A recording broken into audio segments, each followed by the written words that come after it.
don't you ever wonder what would have happened if that knife had missed? Season 2, Episode 12, Better Angels. Rick and Shane walk into a field at night, and everything that's been building between them finally breaks. Shane pulls his gun. Rick pulls his knife and drives it into Shane's chest, and Shane collapses without a word. Carl arrives moments later, sees his father standing over the body, and then Shane reanimates. Carl shoots Walker Shane to save Rick, and the moment that defines Rick's entire arc is sealed. But around Shane's neck, there's that police car necklace he's worn since Season 1, a symbol of the old world they both served. What if Rick's strike had been less precise? What if Shane survived, wounded, broken, but alive? What if Carl arrived before Shane bled out, and the group had to carry Shane's living shadow instead of his ghost? Tonight, let's walk the alternate path together, not Shane as villain, but as Rick's darkest mirror, the burden he'd face every single day. Here's the canon setup, the foundation we're building from. Shane Walsh was Rick's best friend and partner, the man who saved Lori and Carl when Rick was in a coma, who led them to safety and believed Rick was dead. And when Rick came back, Shane couldn't let go. He loved Lori. He believed Carl should have been his son. And he was convinced that Rick's mercy, his reluctance to make the hard calls, would get everyone killed. In Season 1 and 2, we watch Shane spiral. He becomes more aggressive, more willing to sacrifice others, more obsessed with control. He tries to kill Rick at the end of Season 2 because he believes it's the only way to protect Lori and Carl, to save the group from Rick's weakness, and Rick, forced into a corner, kills him. It's the moment Rick stops being a sheriff and becomes a survivor. The mercy ends, the pragmatism begins, and Shane's ghost haunts him for years. But what if it happened differently? What if, in that field, Rick hesitated? What if, instead of driving the knife deep, he wounded Shane a slash across the arm, a stab that wasn't fatal? Shane stumbles back, and Carl, terrified, still shoots, but the bullet grazes Shane instead of killing him. He collapses, bleeding, turning for a moment before the fever breaks and he stabilizes. Rick stands over him, knife in hand, and realizes what he almost did. He almost became Shane. He almost murdered his best friend in cold blood. And the horror of that realization, the weight of it, is written all over Rick's face. Shane survives. He's wounded, traumatized, broken, but he's alive. And from that moment forward, Rick has to live with what he almost became, and Shane has to live with what he tried to do. The group takes Shane with them as the farm burns, as Herschel's family scatters, as they find the prison in Season 3. And Shane, alive but shattered, becomes something the show never let him be in canon, a man forced to reckon with his own darkness. The emotional anchor here, the thing that makes this hurt, is Rick's face. In canon, after Shane dies, Rick is haunted, but also hardened. He made the choice. He crossed the line, and it changes him. But in this alternate path, Rick doesn't cross the line. He stops himself, and that restraint, that refusal to become Shane, it defines him differently. He's not the man who killed his best friend. He's the man who couldn't. And Shane, lying in the back of a car as they flee the farm, bleeding and barely conscious, is a living reminder of Rick's mercy and the cost of that mercy. Because now Rick has to protect Shane, has to keep him alive, even though Shane tried to kill him. And the group Lori, Carl, Daryl, everyone, they have to live with Shane too. A man who's dangerous, unstable, but also skilled, tactical, someone they might need. The question that drives this theory forward is simple and unbearable. Does Shane's survival make the group stronger, or does it tear them apart from the inside? And for Rick, does Shane alive mean Rick stays the man who shows mercy? Or does watching Shane every day push him toward becoming exactly what Shane always said he'd have to be? That's the fork in the road. And tonight, we're walking down the path where Shane lived. The prison in Season 3 feels like salvation when the group first finds it. Tall fences, thick walls, cells they can lock at night. It's defensible, isolated, a place where they can finally breathe. But with Shane alive, the prison becomes something else, a pressure cooker. Because Shane's tactical mind sees the potential immediately. He's the one who suggests clearing it cell block by cell block, who organizes the assault, who pushes for efficiency over caution. And Rick, exhausted and grieving after Laurie's death early in Season 3, lets him. Because here's the thing, Shane's good at this. He's good at survival, at tactics, at making the hard calls. And the group, desperate and afraid, starts to listen to him. Not instead of Rick, but alongside him. Two leaders, two philosophies, operating in uneasy tandem. But Shane's instability doesn't go away. It's there in every interaction with Laurie, in the way he looks at Judith after she's born, in the jealousy that simmers under every word. Laurie tries to avoid him, keeps Judith away from him, and Shane interprets that as rejection, as punishment. He thinks Judith's his daughter biologically. Maybe she is, though the show never confirms it, and watching Laurie refuse to let him near her breaks something in him. He becomes quieter, more withdrawn, but also more reckless. He volunteers for the most dangerous supply runs, throws himself into fights with walkers like he's trying to prove something, or maybe just trying to die without having to pull the trigger himself. Rick sees it. He doesn't talk about it, but he sees it. And there's this unspoken tension between them, this weight of what happened in the field, the fact that Shane tried to kill him and Rick couldn't finish it. When the governor attacks the prison, Shane's the one who recognizes the threat first. He's the one who says, this guy's not going to negotiate. He's going to take everything. And Rick doesn't want to believe it, because Rick's still trying to hold on to the idea that people can coexist, that violence isn't the only answer. But Shane's right. The governor's dangerous, manipulative, willing to do anything to take the prison. And Shane's instinct is to strike first, to kill the governor before he can organize his forces. Rick refuses. He wants to try diplomacy, try to find a peaceful solution. And that refusal, that insistence on mercy, it costs them. The governor attacks, Herschel dies, and the prison falls. And Shane, watching it all collapse, feels vindicated and furious. Because he told them. He knew. And Rick didn't listen. The emotional weight here, the thing that makes this unbearable, is Judith.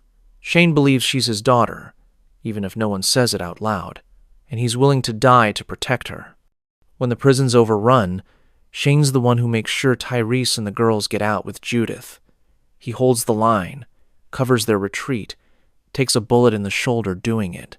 And in that moment, Shane's not the villain. He's not the man who tried to kill Rick. He's a father protecting his child, even if that child doesn't know him, even if he'll never get to raise her.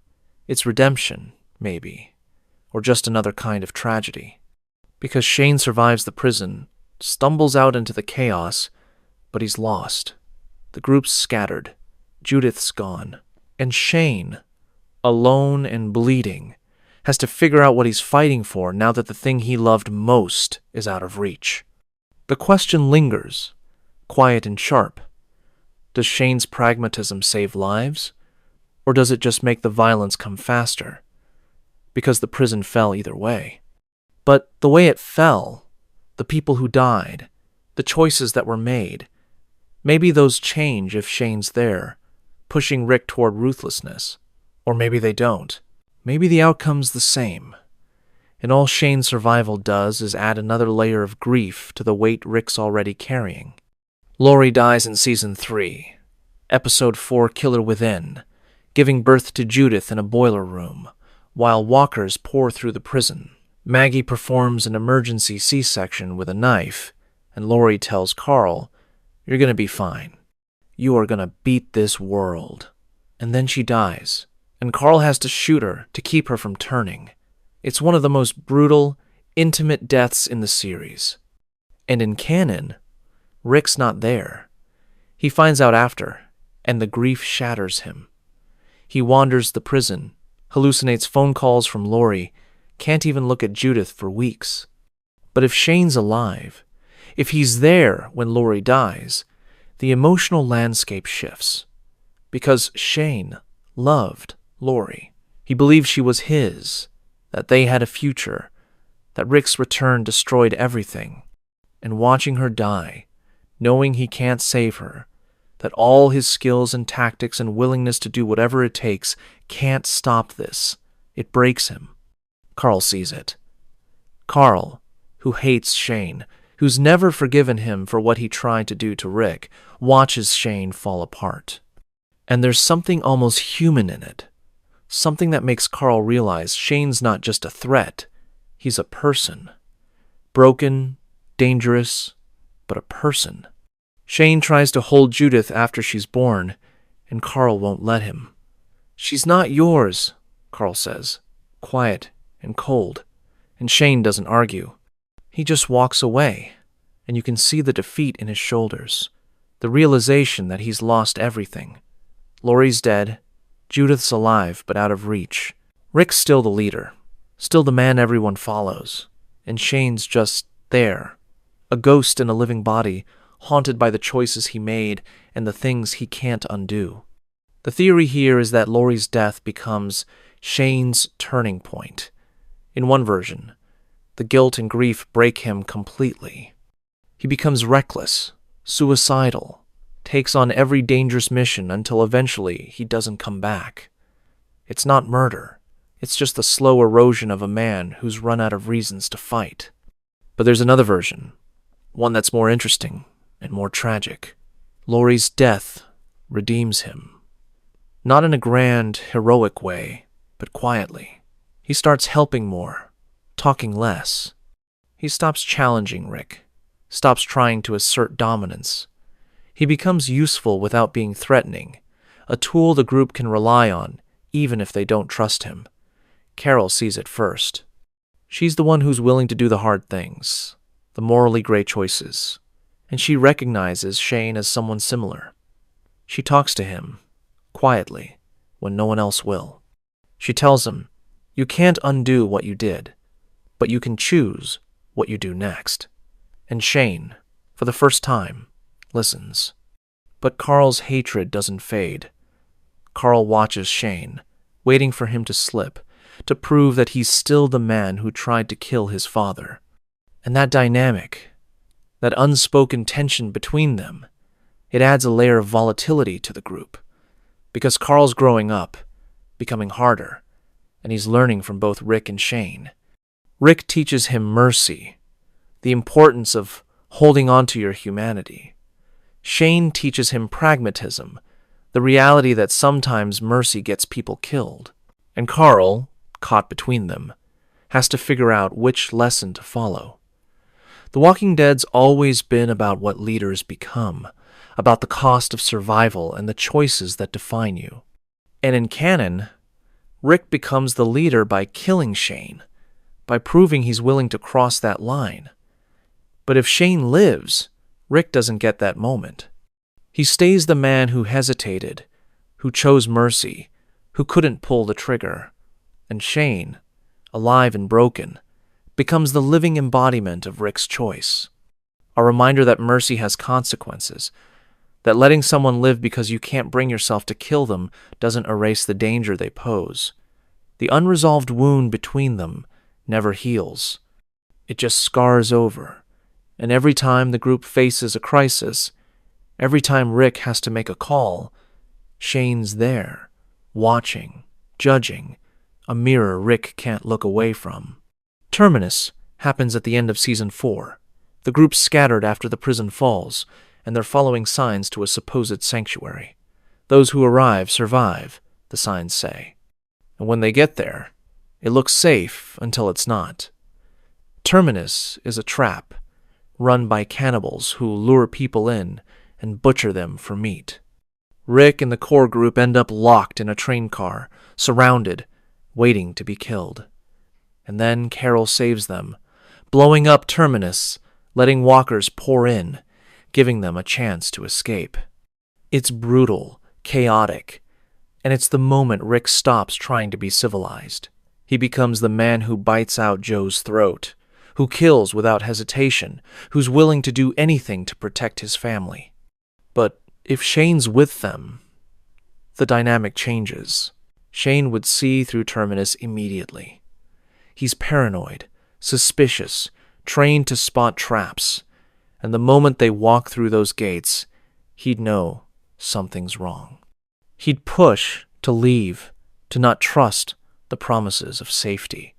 And Rick, still trying to believe in the possibility of community, would resist. They'd argue, and the group would be split. Some would side with Shane Darryl, maybe, who's pragmatic and doesn't trust easily. Others would side with Rick, Glenn, Maggie, people who want to believe there's still good in the world. And that split, that moment of indecision, might save them or doom them. Maybe they leave before the trap springs. Maybe they stay, and Shane's suspicion makes them more prepared when it does. Or maybe Shane does something worse. Maybe he recognizes Terminus for what it is, sees the smoke from the pyres, the strange way the people there talk, and he doesn't warn the group. He lets them walk into it, lets them get captured, because he wants Rick to see. He wants Rick to understand that his mercy, his hope, his belief in people, it's going to get them all killed. And when they're in the train car, Shane says it. He looks at Rick and says, "You see it now? You see what happens when you trust?" And Rick, bloody and exhausted, doesn't answer. Because Shane's right, and that's the worst part. Shane's been right all along. The world is cruel, people are dangerous, and mercy is a luxury they can't afford. When they escape Terminus, when Carol blows it apart and they fight their way out, Shane's in his element.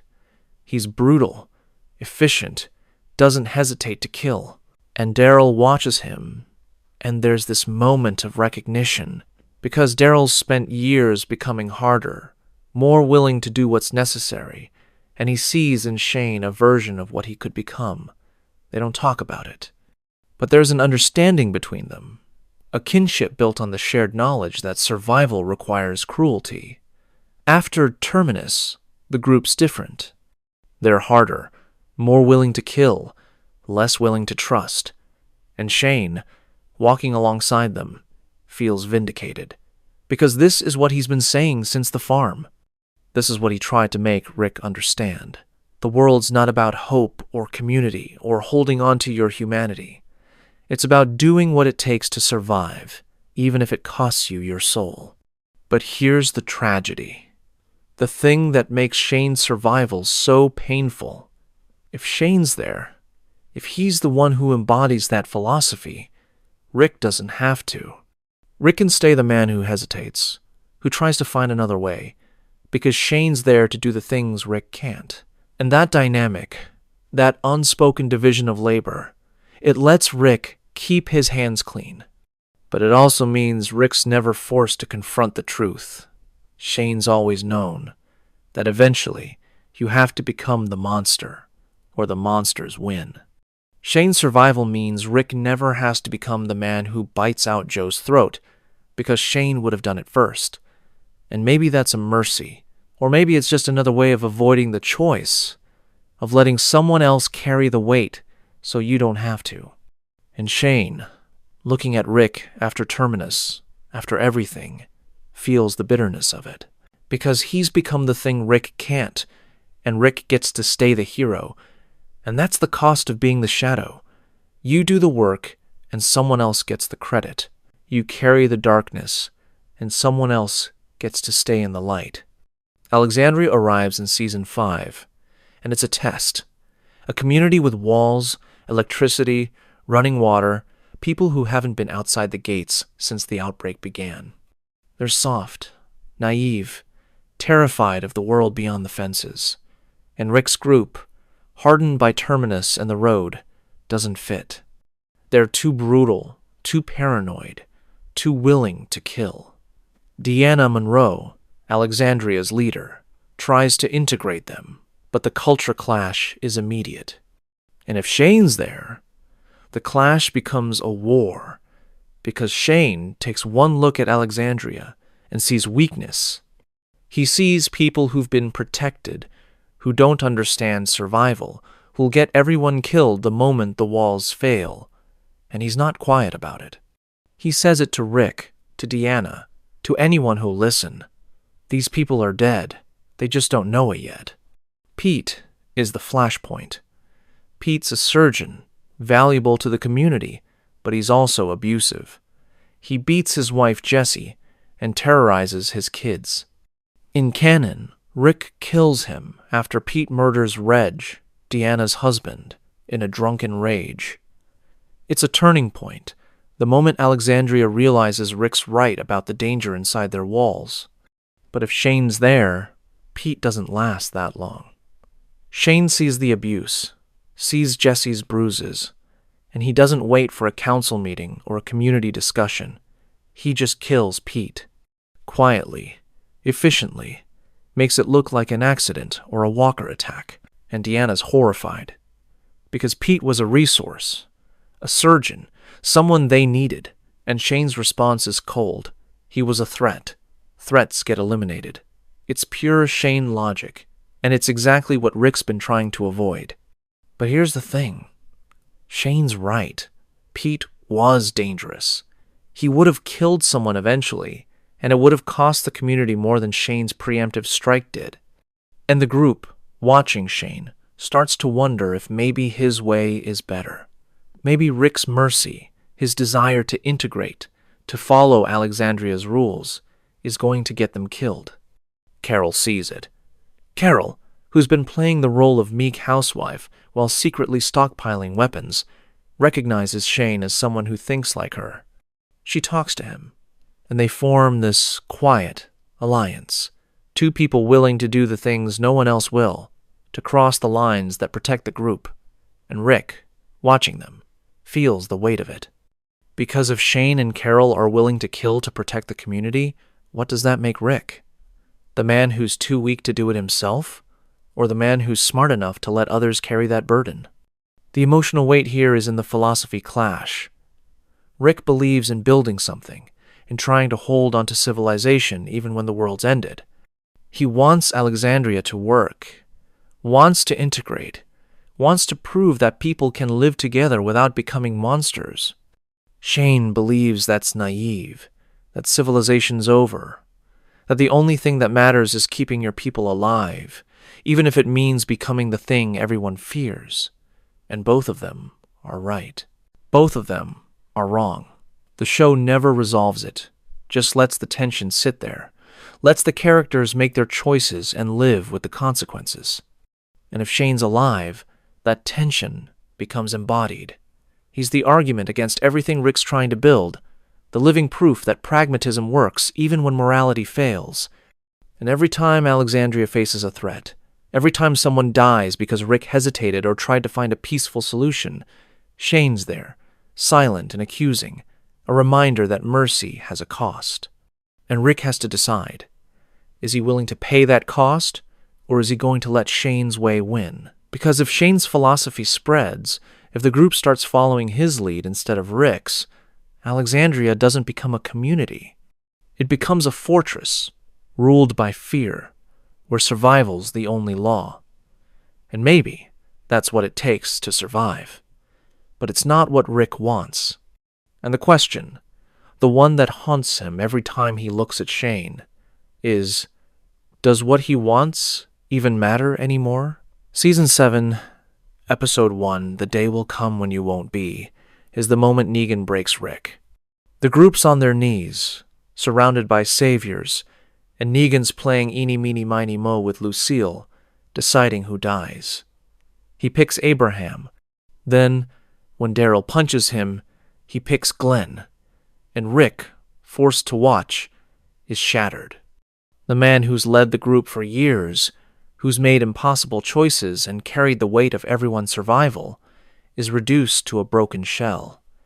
Negan doesn't just kill, he breaks. That's his power, and it works. But what if Shane's there? What if Shane's one of the people kneeling in that line, and Negan's deciding between him and Glenn, between pragmatism and hope? There are two versions of this, and both are tragic. In the first, Shane's defiance gets him killed, because Shane doesn't bow, he doesn't break. Even on his knees, even facing Lucille, he's staring Negan down, challenging him, refusing to show fear. And Negan, who respects strength but can't tolerate defiance, kills him for it. Not Abraham, not Glenn, Shane.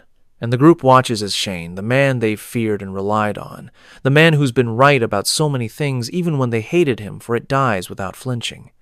And in death, Shane becomes something he never was in life, a martyr. Someone the group can respect without fearing.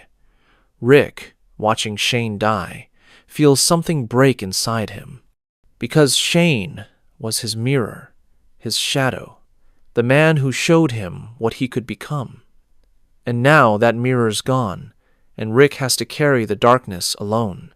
In the second version, Shane survives the lineup, but Rick doesn't.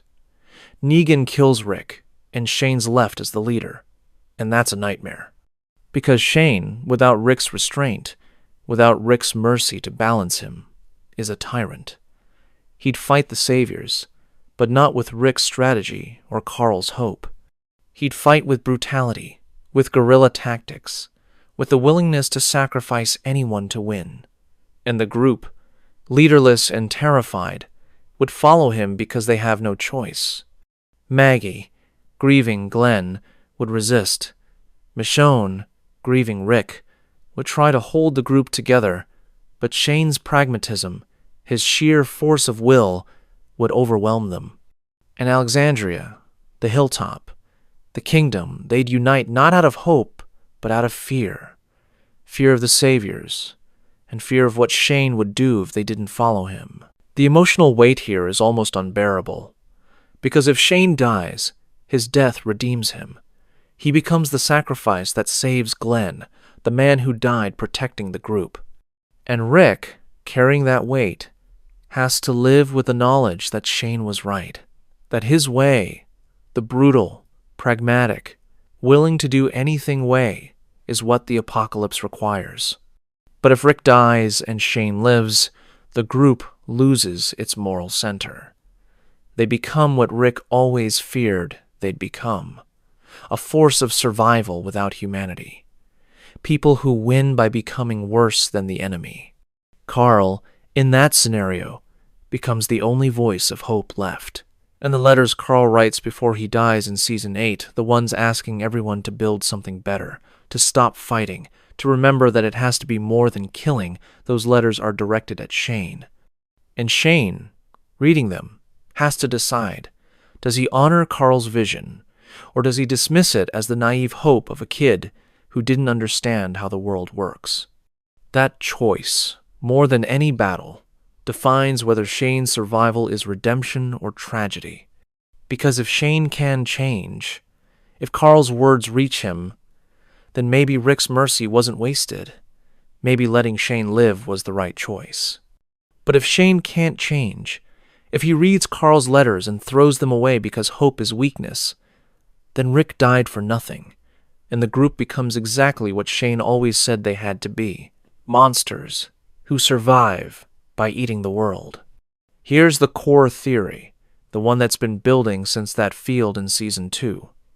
Shane alive means the group has two leaders, two philosophies, constantly at war. And The Walking Dead has shown us, over and over, that co-leadership doesn't work. Rick and Shane couldn't coexist. Maggie and Gregory tore the hilltop apart. Pamela Milton and Lance Hornsby's power struggle nearly destroyed the Commonwealth. The pattern's clear. two alphas in one group creates a fault line, and eventually, that fault line cracks. If Shane survives, the group splits. Not immediately, not obviously, but slowly, over time, people start choosing sides.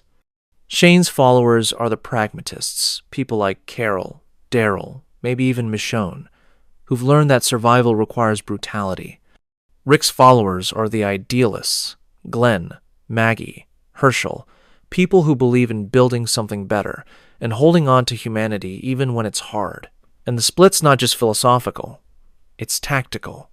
Shane's followers want to strike first, to eliminate threats before they become problems, to prioritize the group's safety over everything else. Rick's followers want to build alliances, to try negotiation, to believe that cooperation's possible. And both strategies work sometimes, and both fail sometimes. The governor's defeated because Rick tries to negotiate and Shane's faction prepares for war. The saviors are beaten because the communities unite, because Rick's vision of cooperation overcomes Negan's tyranny. But the Whisperers? Alpha's philosophy is closer to Shane's than Rick's. And maybe, if Shane's there, the group recognizes the threat faster, acts more decisively, prevents the Pike deaths. Or maybe Shane's aggression provokes Alpha, makes her more brutal, and more people die. The theory doesn't have a clean answer. It just has consequences. The competition for leadership becomes more dangerous than any external threat because it erodes trust. When the group faces a crisis, they don't know who to follow. Half of them are looking at Rick, waiting for his call. The other half are looking at Shane, ready to act. And in that moment of hesitation, people die. Not because they made the wrong choice, but because they couldn't agree on a choice fast enough. And Rick, watching it happen, realizes that Shane's survival might be the thing that destroys them. Not because Shane's evil, but because two leaders with fundamentally different philosophies can't coexist in one group. One of them has to win, one of them has to leave, or one of them has to die. And Rick, who couldn't kill Shane in the field, who let mercy define him, has to face the reality that maybe mercy was a mistake. Maybe Shane was right. Maybe the world doesn't have room for two kinds of leaders, and the kind that survives is the one willing to do whatever it takes. The fault line's been there since Season 2. Shane's survival just makes it visible, and every crisis, every death, every moment of hesitation widens it, until eventually the group has to choose Rick's hope or Shane's pragmatism, Carl's vision of something more, or Shane's acceptance that survival's all there is. And that choice, more than any walker or enemy, is what defines whether the group survives or fractures into pieces that can't protect each other anymore. Carl's arc is one of the most important in the series. He starts as a kid who needs protection, grows into a teenager who's capable of killing, and ends as a young man who rejects the cycle of violence and writes letters begging everyone to build something better. His death in Season 8, Episode 9, Bitten while helping Sadiq, a stranger he found in the woods, is the show's most powerful statement about mercy. Carl dies because he helped someone. And instead of the show punishing him for it, instead of saying hope is weakness, Carl's death becomes the moral center. It's why Rick spares Negan. It's why the communities try to rebuild. It's Carl's vision, written in those letters, that defines the show's final seasons. But what if Shane's there, alive, and watching Carl grow up? What if Carl's education isn't just from Rick, but from both of them? Rick teaches Carl that people matter, that you fight to protect the ones you love, that mercy's not weakness. Shane teaches Carl that hesitation gets people killed, that you can't save everyone, that sometimes you have to choose who lives and accept that others will die. And Carl, caught between them, has to figure out who he wants to be. In some ways, Shane's presence makes Carl harder. He learns to kill without hesitation, to assess threats coldly, to prioritize survival over sentiment.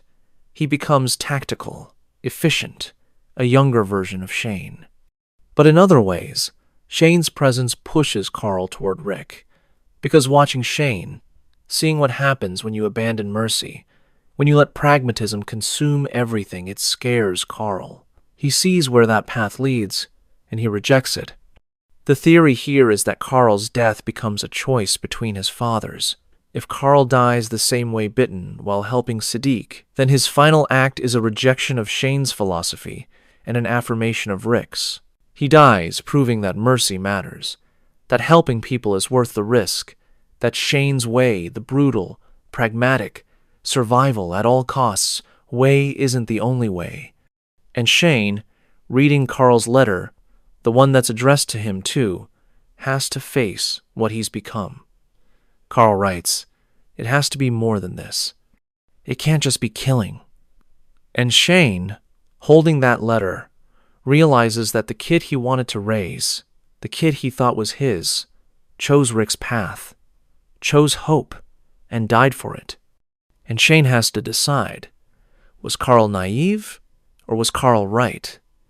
Did Carl's mercy get him killed, or did it prove that some things are worth dying for? But there's an alternative. What if Shane prevents Carl's death? What if Shane's paranoia, his unwillingness to trust strangers, means he doesn't let Carl wander off alone? What if Shane's the one who encounters Sadiq first, assesses the threat, and either kills him or brings him back without Carl ever being exposed? In that version, Carl lives.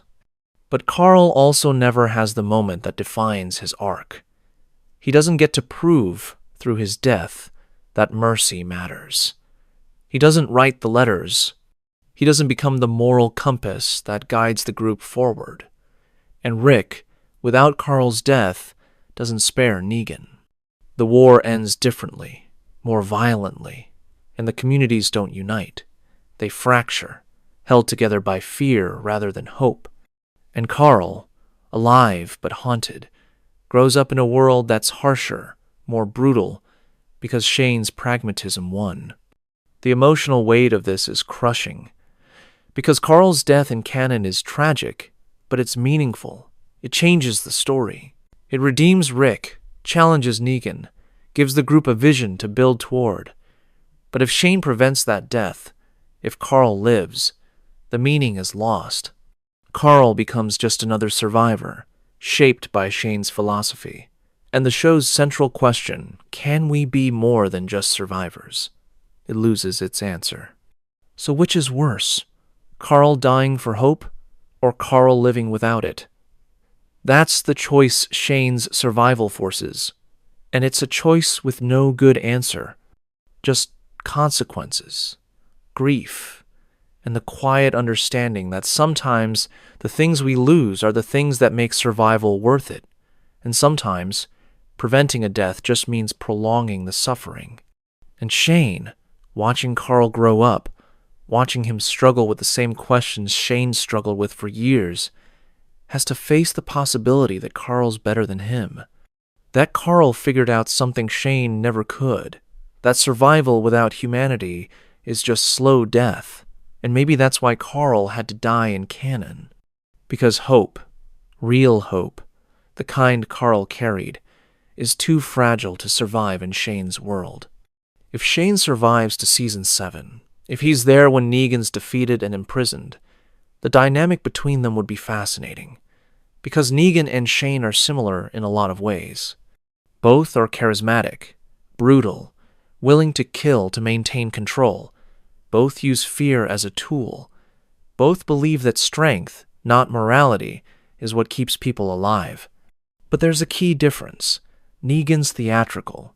He makes a show of it, turns killing into performance, uses Lucille and his leather jacket and his swagger to project power. Shane's quieter, more direct. He doesn't need the performance. He just does what needs to be done. And that difference, the gap between Negan's showmanship and Shane's efficiency, would define their relationship. There are two theories here, and both are dark. In the first, Shane recognizes Negan as what he could have become. Negan's the endgame of Shane's philosophy. Total control through fear. A system where loyalty is enforced by violence, where mercy is a weakness that gets people killed. And Shane, looking at Negan, is horrified.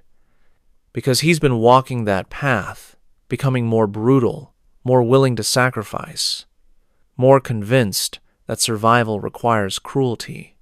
But seeing Negan, seeing what it looks like when you take that philosophy to its conclusion, Shane pulls back.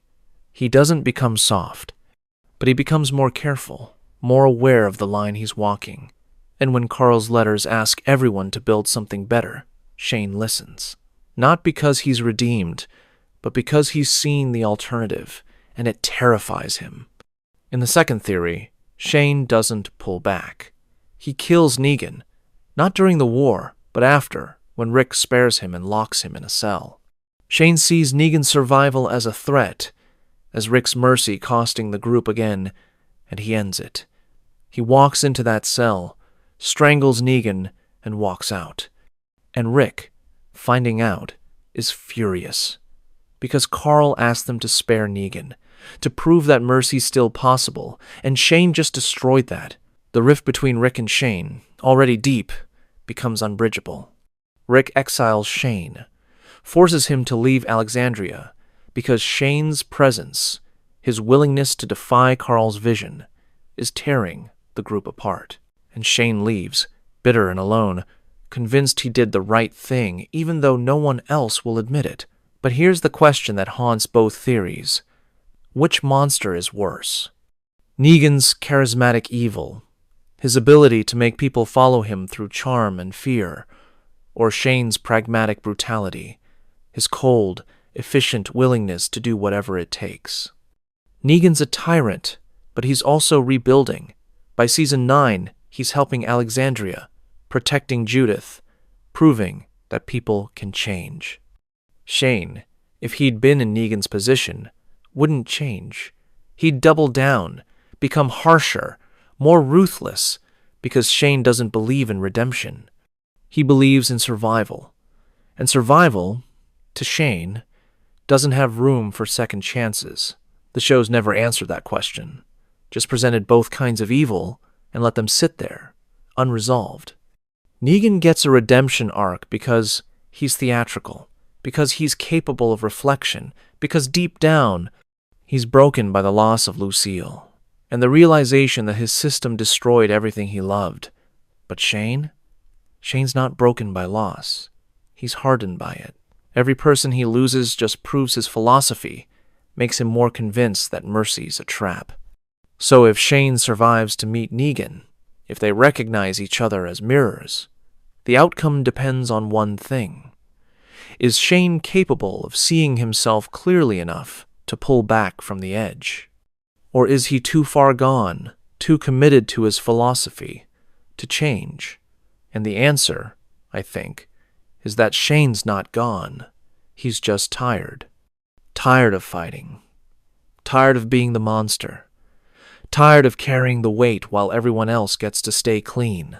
And Negan, in a strange way, gives Shane permission to stop.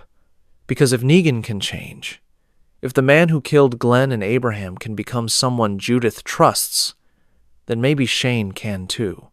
Or maybe Shane kills Negan and proves he can't. Either way, the encounter forces Shane to decide who he is, and that decision, more than any battle, is what determines whether Shane's survival is tragedy or redemption. The Whisperers arrive in Season 9, and they're different from every other threat the group's faced.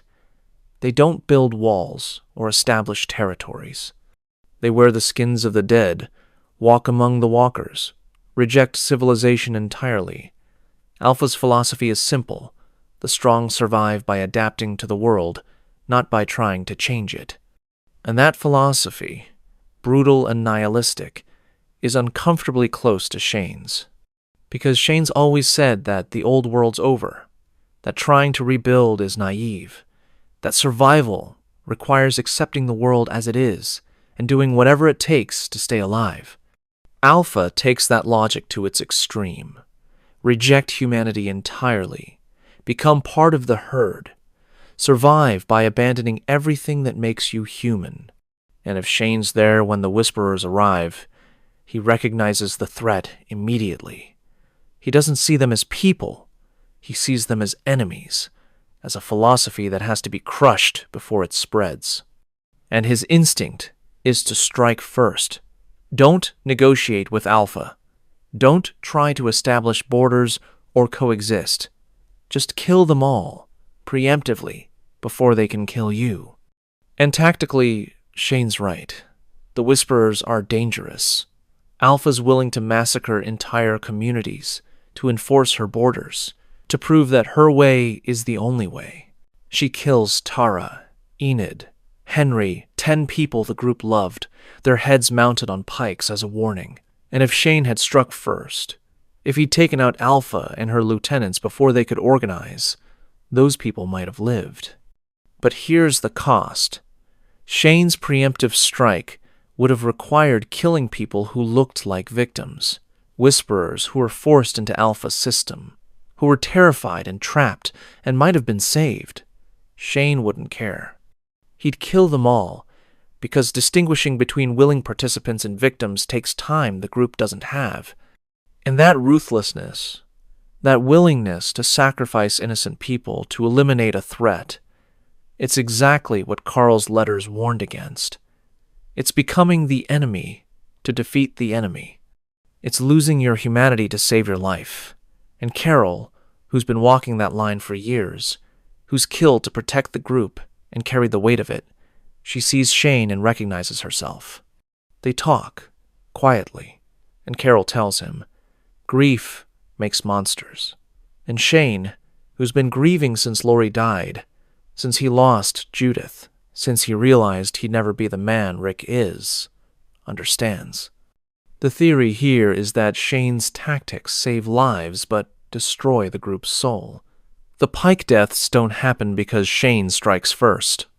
But the group, watching Shane kill without hesitation, without mercy, starts to fear him. They realize that Shane's not protecting them. He's controlling them. He's becoming what Alpha was, a leader who demands absolute obedience, who enforces survival through fear. And the group fractures. Some leave. Some stay, but withdraw. Stop trusting. Stop believing that the group's worth fighting for. And Alexandria, which was supposed to be a community, becomes a fortress ruled by Shane's pragmatism. The walkers are outside the walls. But the real threat, the one that's killing the group from the inside, is the philosophy that says survival's the only thing that matters. And Carl's vision, the one that said it has to be more than killing, it dies. Not loudly, just quietly, eroded by every choice Shane makes, every person he's willing to sacrifice for the group's safety. And Rick, watching it happen, realizes that Shane alive means the group survives, but it doesn't mean they live. They become survivors without humanity, people who've won by losing themselves. And maybe that's the cost of Shane's philosophy. You can save lives by being brutal, but you can't save souls. And in The Walking Dead, the question's never been whether you can survive. It's whether survival's worth it if you lose everything that makes you human. Shane's survival forces that question to the surface, makes it unavoidable. And the answer, like everything in the apocalypse, depends on the choice you make and whether you can live with it. Here's what Rick's survival costs if Shane's alive. Rick never fully becomes the leader the group needs. In canon, killing Shane is Rick's defining moment. It's the choice that transforms him from a sheriff trying to maintain order into a survivor willing to kill to protect his family. Every hard decision Rick makes after executing the claimers, exiling Carol, biting out Joe's throat, slitting Negan's throat, but not deep enough to kill, it all traces back to that field in Season 2. Rick killed his best friend. He crossed the line. And once you cross it, you can live with crossing it again. But if Shane lives, Rick doesn't cross that line. He wounds Shane, but he doesn't kill him. And that restraint, that refusal to become a murderer, it defines Rick differently. He stays the man who hesitates, who tries to find another way, who believes mercy's still possible. And maybe that's better. Maybe Rick's restraint is what keeps the group human, what prevents them from becoming the saviors or the whisperers or any of the other groups that survive by abandoning morality. Rick's mercy, his willingness to let Shane live, becomes the moral anchor the group needs. But it also means Rick's never forced to confront the brutal truth that Shane's always known. Sometimes, mercy gets people killed. Sometimes, the person you spare comes back to destroy you. Rick spends the rest of his life wondering if he made the right choice, if letting Shane live was wisdom or weakness.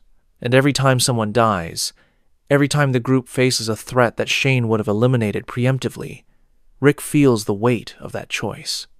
But there's an alternative theory, one that's more hopeful. Shane's presence makes Rick better. Because Rick, knowing Shane's watching, knowing Shane's ready to do the brutal thing if Rick won't, can afford to be merciful. He can negotiate, try diplomacy, offer second chances, because Shane's there as a backup, a safety net. And that dynamic, that unspoken division of labor, lets Rick build the alliances that defeat the saviors, that unite the communities, that create the future Carl envisioned. Rick's the face of mercy. Shane's the hand of pragmatism. And together, they're more effective than either would be alone. The group survives not because Rick killed Shane, but because Rick kept him alive, kept him close, and used Shane's darkness as a tool rather than becoming consumed by it. The emotional weight here is in the burden. In canon, Rick carries the guilt of killing Shane. He sees Shane's ghost, hears his voice, is haunted by the choice for the rest of his life. But if Shane lives, Rick carries a different burden, the living shadow. Shane's there every day, a reminder of what Rick could become if he stopped hesitating. And that weight, that constant presence of his darkest self, it either breaks Rick or makes him stronger. Some days, Rick looks at Shane and feels grateful. Shane does the things Rick can't, bears the moral cost Rick won't. And that lets Rick stay the man people follow because they believe in him, not because they fear him. Other days, Rick looks at Shane and feels ashamed because Shane's right. Shane's always been right. And Rick's mercy, his refusal to do what's necessary, has cost lives. And Rick has to live with that, has to carry both the people Shane saved and the people Rick's mercy killed, and find a way to keep leading even when he's not sure he's leading them the right direction. Which burden is heavier, the ghost or the living shadow? I think the ghost is easier, because ghosts can be mourned, forgiven, remembered as they were. But a living shadow? You have to face it every day, have to see yourself reflected in it, have to acknowledge that the darkness isn't gone. It's just standing next to you, waiting. And Rick, looking at Shane across the table at every council meeting, every planning session, every moment when the group has to decide between mercy and survival, sees himself, sees the man he could have been, the man he might still become. And that's the cost of letting Shane live. Not guilt, not grief. Just the constant, unbearable awareness that the line between Rick and Shane, between hero and monster, is thinner than anyone wants to admit. And the only thing separating them is the choice Rick made in that field, the choice to hesitate, to wound instead of kill, to believe that mercy's worth the cost, even when the cost is everything. If Shane survives into the spin-offs, if he makes it past the main series, there are a few possible paths, and all of them are fascinating. The first is the CRM. In The Ones Who Live, we learn that the Civic Republic military recruits people like Shane, tactical, ruthless, willing to make hard calls. They extract people with leadership potential, people who can command, who can enforce order even when it requires brutality. And Shane fits that profile perfectly. If the CRM encounters Shane, if they assess him the way they assessed Rick, they take him. And Shane, offered the structure and purpose he's been missing since the farm burned, accepts. He becomes a soldier again, follows orders, does the missions, and doesn't question the cost. Because the CRM gives him what Rick never could, a system where his pragmatism is valued, where his willingness to kill is an asset, not a liability. But the CRM also requires loyalty, obedience, the willingness to commit atrocities for the greater good. And Shane, despite everything, has lines he won't cross. He kills to protect, not to control. He's brutal, but he's not a tyrant. And when the CRM orders him to destroy a community, to massacre civilians, to maintain the Civic Republic's secrecy, Shane refuses. He's executed for insubordination. Or he escapes, becomes a fugitive, spends the rest of his life running from the organization he thought would give him purpose. And in that escape, in that refusal, Shane proves that he's more than his philosophy. He's capable of choosing humanity over survival, of drawing a line even when drawing that line costs him everything. It's redemption, but it's quiet, personal, and no one's there to witness it. Shane dies alone, or he lives alone, and either way, he's finally free from the burden of being Rick's shadow. The second path is Dead City. Shane with Maggie and Negan in Manhattan, 3 people who've all done terrible things, all trying to figure out if redemption's possible. The dynamic would be explosive. Maggie hates Negan for killing Glenn. Shane would see Negan as a mirror, someone who took Shane's philosophy and turned it into a system. And Negan, charismatic and manipulative, would try to use Shane to turn him against Maggie, to fracture the fragile partnership. But Shane doesn't fall for it, because Shane's not Negan. Shane kills because he thinks he has to, because he believes it protects the people he loves. Negan killed because he enjoyed it, because he liked the power. And Shane, finally articulating the difference, tells Negan, "You're not pragmatic, you're just cruel." And that line, simple and brutal, is Shane's rejection of everything Negan represents. Shane's not redeemed by saying it, but he's honest. And honesty, in The Walking Dead, is the first step toward redemption. The third path is Daryl's path. Exile as penance. Shane leaves the group, not because he's forced out, but because he chooses to. He realizes that his presence, his philosophy, is tearing the group apart, and he walks away. He goes to France, or the Commonwealth, or just into the wilderness, and he lives alone. He protects people when he can, kills threats when he has to, and doesn't ask for forgiveness or recognition. He's just a man trying to survive, trying to atone for the things he's done, and the only way he knows how to atone is to carry the burden alone. And maybe, at the end, Shane dies, protecting someone he doesn't know, saving a stranger because it's the thing Carl would have done. And in that moment, Shane's philosophy breaks. Because he's not dying for survival, he's dying for hope. And that's the thing Shane never believed in, never trusted, and it's the thing that finally makes his death meaningful. The theory here is simple. Shane's arc ends in sacrifice. Whether it's defying the CRM, rejecting Negan, or dying to save a stranger, Shane's story can only end one way. Because Shane's been living on borrowed time since that field in Season 2. Rick should have killed him. Carl should have killed him. And Shane spent every day after wondering why he's still alive, what his survival means, whether he's been given a second chance or just a delayed execution.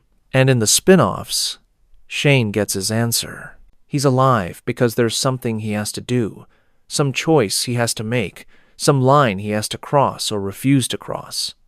And when he finally does it, When he finally proves that he's more than his worst choices, he dies. Or he lives, exiled and alone, carrying the knowledge that redemption doesn't mean forgiveness. It just means you stopped making the same mistakes. And for Shane, that's enough. It has to be. Here's the emotional truth, the thing that sits underneath all the theory and speculation. Shane was right and wrong. His tactics worked. His philosophy failed. Shane understood from the very beginning that the world had ended, that the old rules didn't apply, that survival required brutality and pragmatism and the willingness to make choices that would haunt you. And he was right. Every time the group hesitated, every time they tried mercy, every time they believed in the possibility of coexistence, it cost them. The farm fell because they didn't secure it. The prison fell because Rick tried to negotiate with the governor. Terminus happened because they trusted the signs. Alexandria nearly fell because they were too soft. Shane saw all of it coming, predicted every failure, and the group didn't listen. And people died because they didn't listen.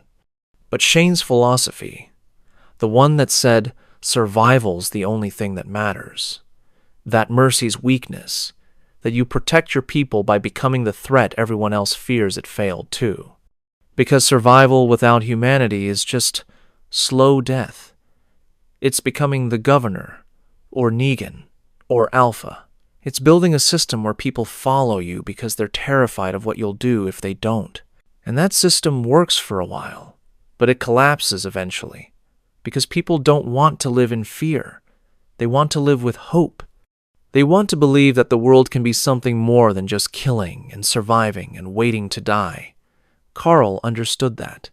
Rick, eventually, understood that. And Shane never did. Or maybe he did, at the very end, when he was dying or exiled or alone, and he realized that all his pragmatism, all his willingness to do the hard things, didn't actually protect anyone. It just prolonged the suffering. The difference between Rick and Shane, the thing that defines their entire dynamic, is that Rick learned from Shane without becoming him. Rick saw Shane's philosophy, understood its value, and took the parts that worked, the tactical thinking, the willingness to kill when necessary, the refusal to let sentiment cloud judgment, and left the rest. Rick became brutal when he had to, but he didn't let brutality define him. He killed to protect, but he didn't kill preemptively. He led with strength, but he also led with hope. And that balance, that refusal to choose one extreme or the other, is what made Rick the leader the group needed. Shane couldn't find that balance.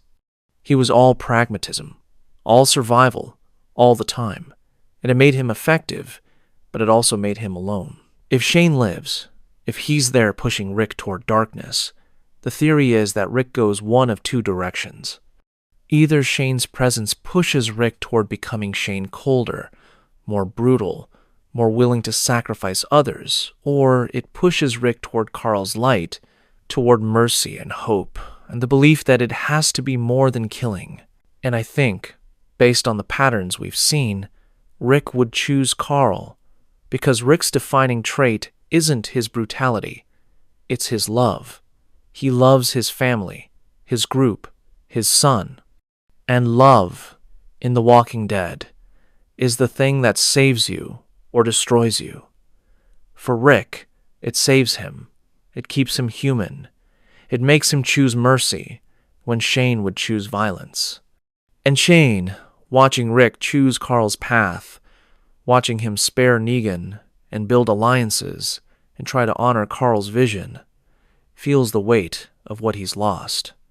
Because Shane could have been that. He could have been the man who chose hope, but he didn't. He chose survival. And survival, without love, without hope, without the belief that the world can be better, it's just existence. It's not life. Maybe Shane had to die so Rick could live with himself. That's the conclusion I keep coming back to. Because if Shane's alive, Rick's constantly confronted with the road not taken, the man he could have become, and that confrontation forces Rick to choose, over and over, whether he's going to stay the man who shows mercy or become the man who doesn't. And every choice, every hesitation, every moment Rick refuses to be Shane, it costs something. Sometimes it costs lives, sometimes it costs safety, but it also keeps Rick's soul intact. And in the end, that's what The Walking Dead is about. Not survival, but the cost of survival, and whether you can keep your soul while doing what it takes to stay alive. Shane couldn't. Rick could. And the difference between them is measured not in who lived longer or who saved more people, but in who they were when the world ended and who they became in the world that came after. Shane became what the world demanded. Rick became what his son believed in. And maybe that's the only answer worth finding. We're back in that field now, the one where Shane died in Season 2. The sun's setting, the grass is tall, and there's silence except for the wind. Shane's police car necklace is lying in the grass, half buried, forgotten. In canon, Rick walked away from that field carrying Shane's ghost, the weight of what he'd done and what he'd become. But in this alternate path, in the version where Shane lived, the field means something different. It's not the place where Rick became a killer. It's the place where Rick chose mercy, where he hesitated, where he refused to let the apocalypse turn him into something he couldn't recognize. And that choice, that moment of restraint, defined everything that came after. Shane lived, and the group carried him his brutality, his pragmatism, his philosophy that survival's all that matters. And Rick, walking away from Shane's living shadow, had to figure out who he was in the space between mercy and murder. Did Rick kill Shane, or did Shane kill himself by refusing to adapt? That's the question, isn't it? Because in canon, Rick killed Shane to protect the group. But in this version, Shane's the one who can't adapt, who can't change, who can't accept that survival requires more than just brutality. Shane stays stuck in his philosophy, convinced that mercy's weakness, that hope's naive, that the only way to survive is to become the monster. And that rigidity, that refusal to evolve, is what kills him. Not literally, maybe, but spiritually. Shane survives the apocalypse by losing himself, and Rick survives by holding on to who he is, even when it costs him everything. And the difference between them is that Rick's willing to change, to learn, to be wrong and try again. Shane never is. Shane knows he's right, and that certainty is what makes him dangerous and what makes him tragic. The necklace in the grass, the one Shane wore since Season 1, was a symbol of the old world of law and order, of the belief that civilization could be maintained, that the rules still applied. And by the end, whether Shane's alive or dead, that necklace is just a relic, because the old world's gone, the rules don't apply. And the question isn't whether you can hold on to the past, but whether you can build something new. Rick does, Shane doesn't, and maybe that's the lesson. Maybe survival isn't about holding on to who you were. It's about becoming who you need to be, even if that means letting go of everything you thought defined you. Rick let go of the sheriff. Shane couldn't. And that's why, in the end, Rick's the one people follow, and Shane's the shadow people fear. Some ghosts teach better than living shadows ever could. That's the soft truth, the one that lingers after all the theory and speculation. Shane's ghost, in canon, taught Rick what not to become. It was a warning, a reminder, a voice in Rick's head saying, "You can't let the world make you this." And Rick listened.